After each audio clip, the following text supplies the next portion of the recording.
Xin chào, welcome back. Last time I said that I'll work on the PCB redesign. But thinking about it, I think it's a good idea that I test out the fluid sim before making any changes. I want to make sure that in its current pin configuration, the microcontroller is able to run the simulation without issues. As a reminder, and for anyone new here, the goal of this project is to recreate Mitzella's fluid pendant. And hopefully we get to learn something new along the way. I also want to turn this into a gift for my cousin. I think it would blow his mind if he saw the pendant.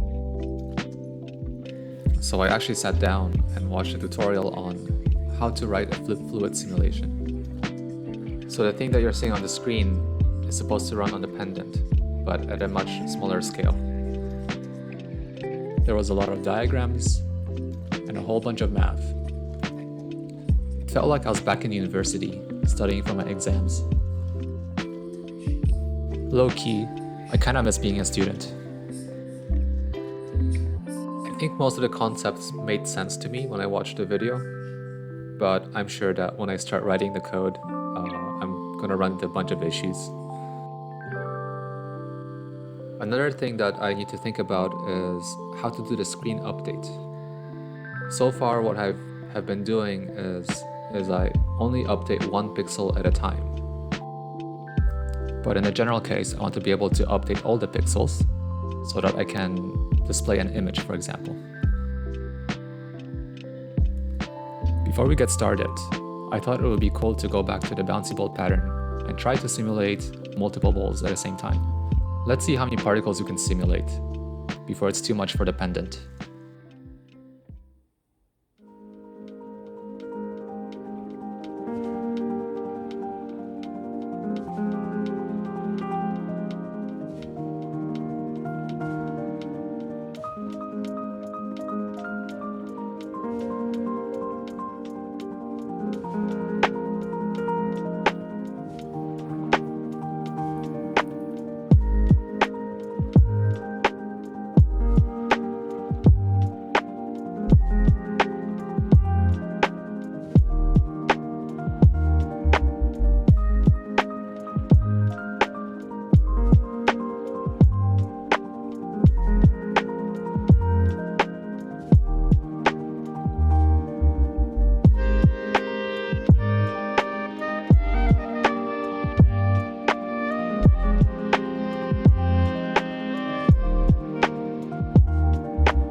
Going back to the screen update problem, we want to be able to update all the pixels at the same time.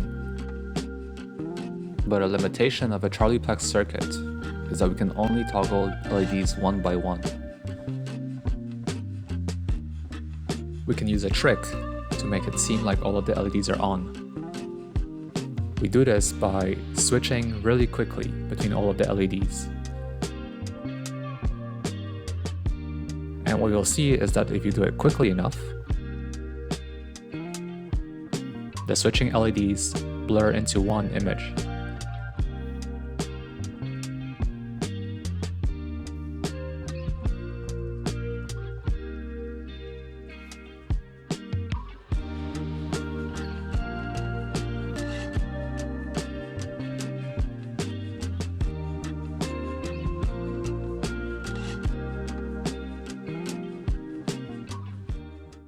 I'll try to explain what's happening. We have a CPU and we have some memory that stores instructions for our bouncy ball.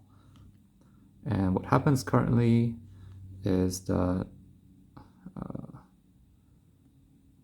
for some section of the memory, we have the bouncy ball, like physics, and we also update the pixels.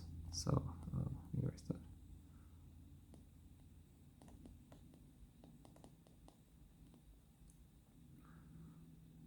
So what it does is it's going to go through the instructions here, right? One by one, runs the instructions. Once it gets to the end, it will loop around and repeat the instructions. So that's what it looks like currently, but with timers. Because the difference is that this update pixels happens separately. So we will dedicate some section of memory to be update pixels.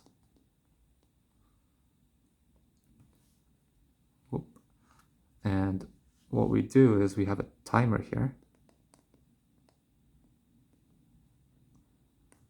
that once in a while will interrupt the CPU, the processor, and it'll tell the processor to go update the pixels. So the CPU will be running in this loop, updating the physics of the ball, and once in a while it gets interrupted by the timer to jump to this different routine where we update the pixels. So I guess that's the whole idea of the timer. And the good thing is, I guess, with the timer we can set precise update rates. So for example, we could tell this timer to interrupt at 30 frames per second. Yeah, so that's the idea. Hope that kind of makes sense. I had to rewatch some tutorials on how to set up timers and interrupts. I was able to control the LED with timers and also change its brightness. Now it was just a matter of updating all of the LEDs at the same time. Things didn't work on the first try, but after some debugging and head scratching, so actually it is kind of working. So I've increased the rate of the screen update. Okay, let me reset this. Where you see, it's actually drawing all the drawing the path of the ball, bouncing around.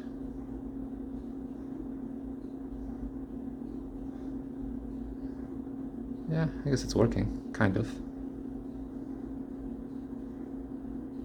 Okay, I played around a bit with the settings, and now I have this bouncy ball with a tail that follows the ball.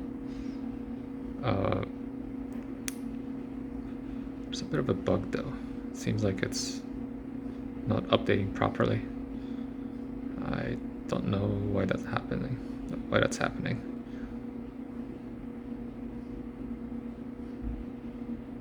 Yeah, I'll have to fix that. But I'm pretty happy with how quickly it's updating.